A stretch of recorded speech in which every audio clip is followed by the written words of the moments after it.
Hello guys, welcome to YouTube channel learning statecraft. I hope आप सब लोग ठीक होंगे। क्लास शुरू करने से पहले please like share and subscribe the channel. Last class में हमने हमारा टॉपिक किया था आइडियोलॉजिकल पावर, जिसमें हमने जाना था कि किस तरीके से विचारात्मक शक्ति जो है वो एक व्यक्ति के राजनीतिक व्यवहार को प्रभावित करती है और उससे किस तरीके से एक व्यक्ति जो है अपनी राजनीतिक पहचान बनाता है, राजनीतिक निर्णय लेता है, राजनीतिक व्यवहार जो है वो करता है। ये हमने समझा था। आज की क्लास में हमारा नेक्स्ट टॉपिक है नेशनल पावर, राष्ट्रीय शक्ति। राष्ट्रीय शक्ति शब्द सुनकर हमारे जहन में क्या आता है कि एक राष्ट्र होगा जिसके पास कुछ शक्तियां होंगी। साधारण शब्दों में अगर हम समझें तो राष्ट्रीय शक्ति या नेशनल पावर वो होता है जो एक राष्ट्र द्वारा दूसरे राष्ट्र के साथ अपने संबंध स्थापित करने के लिए जिन शक्तियों का प्रयोग किया जाता है उसे हम कहते हैं राष्ट्रीय शक्ति या नेशनल पावर। इसे हम आज की क्लास में समझेंगे कि नेशनल पावर होती क्या है और नेशनल पावर किन तत्वों से मिलकर बनती है। तो let's start the class. National power. National power is the strength a nation uses to manage international relations and asserts its will on other nations. It encompasses economic, political, emotional and military power. यहाँ पे कह रहे हैं कि राष्ट्र शक्ति वो शक्ति होती है जिसका प्रयोग एक राष्ट्र द्वारा दूसरे राष्ट्र के साथ अपने संबंधों का निर्माण करने के लिए, दूसरे राष्ट्र से अपनी इच्छा मनवाने के लिए किया जाता है। कह रहे हैं कि राष्ट्र शक्ति जो है ये एक सामूहिक शक्ति होती है जिसमें एक राष्ट्र के आर्थिक, राजनीतिक, भावनात्मक, सैन्य शक्ति जो है वो शामिल होती है। साइकोलॉजिकल पावर, मनोवैज्ञानिक शक्ति। This stems from the psychological unity of a nation's people, transcending differences in religion, caste and language, and it is crucial for national strength. यहाँ पे कह रहे हैं कि जो हमारी मनोवैज्ञानिक शक्ति होती है ये लोगों की मनोवैज्ञानिक एकता से प्राप्त होती है और ये शक्ति जो है विभिन्न धर्मों, जातियों, भाषाओं को बोलने वाले लोगों के बीच में एकता स्थापित करने के लिए प्रयोग की जाती है। यहाँ पे कह रहे हैं कि किसी भी राष्ट्र की मजबूती के लिए मनोवैज्ञानिक शक्ति का होना आवश्यक होता है। मिलिट्री पावर, सैनिक शक्ति। Essential for national defense against external aggression and maintaining internal peace. It includes forces like the Air Force, Navy, Army, Border Security Forces and Police. यहाँ पे कह रहे हैं कि हर राष्ट्र के पास सैनिक शक्ति का होना आवश्यक होता है क्योंकि सैनिक शक्ति द्वारा ही एक राष्ट्र जो है वो बाहरी आक्रमण से अपने आप की रक्षा कर सकता है, आंतरिक शांति को बनाए रख सकता है। यहाँ पे कह रहे हैं कि सैन्य शक्ति में हमारी हवाई सैनिक, समुद्री सैनिक, थल सेना, सीमा सुरक्षा बल, केंद्रीय रिजर्व पुलिस और राज्य पुलिस आदि सैन्य शक्ति के प्रतीक जो हैं वो होते हैं। नेक्स्ट है इकोनॉमिक पावर, आर्थिक शक्ति। A vital foundation of national power, economically weak nations cannot be strong and often depends on developed nations potentially losing their sovereignty. यहाँ पे कह रहे हैं कि एक राष्ट्र के लिए आर्थिक शक्ति जो है उसकी राष्ट्रीय शक्ति के लिए बहुत महत्वपूर्ण होती है क्योंकि आर्थिक दृष्टिकोण से कमजोर राष्ट्र कभी भी शक्तिशाली राष्ट्र नहीं बन सकता है क्योंकि वो अपनी आर्थिक विकास के लिए, अपनी आर्थिक आवश्यकताओं की पूर्ति के लिए विकसित राष्ट्रों पर निर्भर होता है और विकसित राष्ट्र जो हैं पिछड़े राष्ट्रों की सहायता करते हैं और उनके आर्थिक संसाधनों पर कहीं ना कहीं अपना नियंत्रण जो है वो स्थापित कर लेते हैं जिससे कि कमजोर राष्ट्र जो है वो अपनी स्वतंत्रता को खो देते हैं। यही कारण है कि आज के टाइम पे जो हमारे राष्ट्र हैं वो अपने आर्थिक विकास पर अधिक ध्यान देते हैं। पॉलिटिकल पावर, राजनीतिक शक्ति। depends on the state's political system and leadership. A democratic system with active citizen participation contributes to political strength. यहाँ पे कह रहे हैं कि जो राजनीतिक शक्ति होती है वो भी राष्ट्रीय शक्ति निर्माण में महत्वपूर्ण भूमिका निभाती है और ये निर्भर करती है राजनीतिक प्रणाली पर, राजनीतिक नेतृत्व पर कि किस तरीके का राजनीतिक प्रणाली और नेतृत्व जो है उस राष्ट्र में पाया जाता है। यहाँ पे कह रहे हैं कि राजनीतिक प्रणाली अगर लोकतांत्रिक है तो नागरिक जो है वो राजनीतिक गतिविधियों में बढ़ चढ़कर भाग लेते हैं और इससे राजनीतिक प्रणाली जो है वो स्थिर होती है, मजबूत होती है, जिससे कि एक राष्ट्र जो है वो अधिक शक्तिशाली बनता है। यहाँ पे कह रहे हैं कि अंतर्राष्ट्रीय स्तर पर अगर हम देखें तो जो राष्ट्र जो है वो राजनीतिक शक्ति के रूप में मजबूत होता है, उसका अंतर्राष्ट्रीय क्षेत्र पर, अंतर्राष्ट्रीय मंचों पर भी मान सम्मान जो है उसमें वृद्धि होती है। नेक्स्ट टॉपिक है हमारा डिटर्मिनेट्स ऑफ नेशनल पावर, राष्ट्रीय शक्ति के निर्धारक तत्व। कि अगर हम देखें सभी राष्ट्र जो है वो राष्ट्रीय शक्ति के मामले में समान नहीं है। कुछ राष्ट्र जो है वो अधिक शक्तिशाली हैं और कुछ राष्ट्र जो है वो कमजोर होते हैं। इसका कारण क्या होता है? राष्ट्र शक्ति जो है वो किन तत्वों से निर्धारित की जाती है कि अगर वो एक राष्ट्र के पास अधिक होगी तो वो शक्तिशाली राष्ट्र कहलाएगा, अगर किसी राष्ट्र के पास वो निर्धारक तत्व जो है वो कम है तो वो कम शक्तिशाली कहलाएगा। आइए इसे समझते हैं कि वो कौन से ऐसे निर्धारक तत्व होते हैं, डिटर्मिनेट्स होते हैं, जो एक राष्ट्र को शक्तिशाली बनाते हैं। फर्स्ट है geographical position of a nation, राष्ट्र की भूगोलिक स्थिति। एक राष्ट्र की भूगोलिक स्थिति जो है उसकी राष्ट्रीय शक्ति के निर्माण में महत्वपूर्ण भूमिका निभाती है। हमारी भूगोलिक स्थिति की अगर हम बात करें तो इसमें वो सभी भौतिक तत्व शामिल होते हैं, जैसे नदियाँ, झील, झरने, पर्वत, जंगल, खनिज पदार्थ, वो सभी प्राकृतिक संसाधन जो एक राष्ट्र के शक्ति में वृद्धि करने का काम करते हैं। जैसे अगर हम उदाहरण के लिए देखें तो भारत में हम अगर नॉर्थ में देखें तो हमारे यहाँ पे हिमालयास पाए जाते हैं। वो हिमालयास के कारण हम लंबे समय तक जो है आक्रमणों से बचे रहे थे।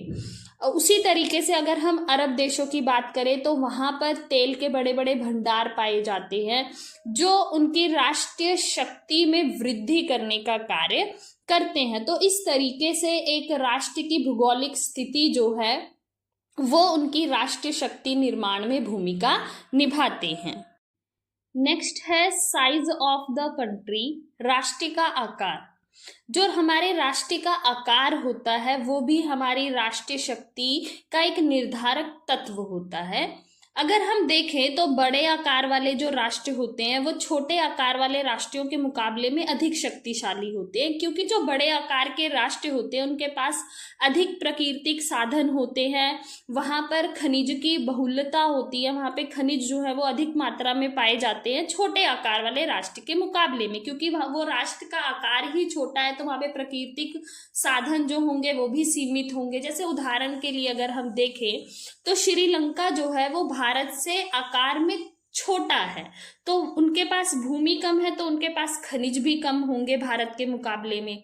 तो भारत के पास कहीं ना कहीं अधिक भूमि होने की वजह से, उसका साइज बड़ा होने की वजह से, तो उसके पास खनिज ज्यादा है, जंगल ज्यादा है, पर्वत ज्यादा है, जिससे कि भारत की स्थिति जो है वो श्रीलंका के मुकाबले में अधिक शक्तिशाली बनती है। नेक्स्ट है ह्यूमन पावर, मानव शक्ति। एक राष्ट्र की राष्ट्रीय शक्ति निर्माण में जो मानव शक्ति है, ह्यूमन पावर है, ये भी बहुत इंपॉर्टेंट रोल प्ले करती है। अगर किसी राष्ट्र के पास मानव शक्ति की कमी है तो वो मानव शक्ति की जो कमी है उसको दूर करने के लिए दूसरे देश से लोगों को बुलवाएगा। दूसरे देश से लोग आएंगे उसके राष्ट्र में, वहां पर वो काम करेंगे, कमाएंगे और फिर वो धन जो है वो कमाने के बाद अपने राष्ट्र में भेजेंगे। तो इससे होता क्या है, जिस राष्ट्र में लोग कमाने के लिए आए हैं, जहां पर ह्यूमन रिसोर्स कम है, वो राष्ट्र जो है वो आर्थिक रूप से कमजोर होने लगता है, उसकी स्थिति पर एक बुरा प्रभाव जो है वो पड़ता है। लेकिन वहीं पर अगर ह्यूमन पावर है, एक राष्ट्र के पास ह्यूमन रिसोर्स है, अगर वो मेहनती है, ईमानदार है, तो देश जो है वो तरक्की करता है, उसका विकास होता है। जैसे उदाहरण के लिए अगर हम देखें तो जापान एक छोटा सा कंट्री है, लेकिन वहां पे जो उनके पास ह्यूमन पावर है, ह्यूमन रिसोर्स है, वो बहुत बेहतर है। वो मेहनती हैं, ईमानदार हैं, जिसके चलते जापान की आर्थिक स्थिति जो है वो बहुत बेहतर है। और इसका श्रेय जो है उनके वहाँ के मेहनती नागरिकों को जाता है, जिसके चलते आज के टाइम पर जो जापान है वो इतना विकसित हो चुका है। और वहीं पर अगर हम देखें, जैसे अगर हम भारत की बात करें, तो हमारे राज्य में बहुत अधिक जनसंख्या है। इससे हुआ क्या है कि जब जनसंख्या ज्यादा हो जाती है तो संसाधनों की कमी होने लगती है। तो ह्यूमन पावर जो है एक लिमिट में होना, एक सीमित उसमें संख्या में होना जो है जरूरी होता है, तभी हम ह्यूमन पावर को ठीक ढंग से इस्तेमाल कर सकते हैं और एक राष्ट्रीय शक्ति निर्माण में जो है ये महत्वपूर्ण भूमिका निभाते हैं। नेक्स्ट है बाउंड्रीज, सीमाएं। कह रहे हैं कि राष्ट्र की जो सीमाएं होती हैं वो भी राष्ट्रीय शक्ति निर्माण में महत्वपूर्ण भूमिका जो है निभाते हैं। कह रहे हैं कि अगर किसी राष्ट्र की सीमा जो है वो प्राकृतिक है तो वहां पर वाद विवाद के या उलझनों के, लड़ाई झगड़े के मामले जो हैं वो कम देखने को मिलते हैं। वहीं पर जहां पर हमारी सीमाएं जो हैं वो कृत्रिम या आर्टिफिशियल या ह्यूमन मेड हैं, वहां पर हमें विवाद जो है वो ज्यादा देखने को मिलते हैं। जैसे अगर हम स्विट्जरलैंड की बात करें तो वो चारों तरफ से माउंटेन से कवर है, तो वहां पे कहीं ना कहीं जो लड़ाई झगड़े या विवाद हैं वो कम होते हैं। लेकिन वहीं पर अगर हम देखें तो भारत पाकिस्तान की तरफ से हमारी बाउंड्रीज जो है ये ह्यूमन मेड है, तो हमें बहुत सारे जो है प्रॉब्लम्स फेस करनी पड़ती हैं, बहुत सारे विवाद जो है वो होते हैं। तो इसलिए एक राष्ट्र की राष्ट्रीय शक्ति निर्माण में सीमाएं जो है ये महत्वपूर्ण भूमिका निभाती हैं। नेक्स्ट टॉपिक है क्लाइमेट, जलवायु। जलवायु जो है ये एक राष्ट्रीय शक्ति का एक निर्धारित तत्व है, महत्वपूर्ण भूमिका निभाता है एक राष्ट्रीय शक्ति के निर्माण में। कह रहे हैं कि जिन राष्ट्रों में जलवायु जो है वो अधिक गर्म होती है वहां पर काम करना थोड़ा मुश्किल होता है, क्योंकि गर्मी ज्यादा है और गर्मी से लोग जो हैं वो थोड़े आलसी और सुस्त होते हैं, तो वहां पर काम करना जो है वो मुश्किल होता है। और कई बार वहां पर सूखे का भी हमें सामना करना पड़ता है, वहां पे खनिजों की भी कई बार कमी होती है। वहीं पर अगर हम देखें जहां पर जलवायु जो है वो संतुलित है, ना ज्यादा गर्मी है ना ज्यादा ठंड है, तो वहां पे काम करना जो है वो थोड़ा सरल होता है गर्म राष्ट्रों के मुकाबले में। तो ऐसा देखने में आता है कि जहां पे जलवायु संतुलित है वो राष्ट्र अधिक विकसित हैं और उनका विकास अधिक हुआ है, जिससे वे राष्ट्र जो है वो शक्तिशाली हैं। तो यही कारण है कि हमें देखने में मिलता है कि यूरोप की कंट्रीज जो हैं वो ज़्यादा उन्नति और विकास कर रही हैं, और वहीं पर अगर हम अफ्रीकन या एशियन कंट्रीज की बात करें तो वो इस मामले में कहीं ना कहीं पिछड़े हुए हैं, और इसका कारण वहाँ की जलवायु है कहीं ना कहीं। नेक्स्ट है इकोनॉमिक प्रोग्रेस, आर्थिक विकास।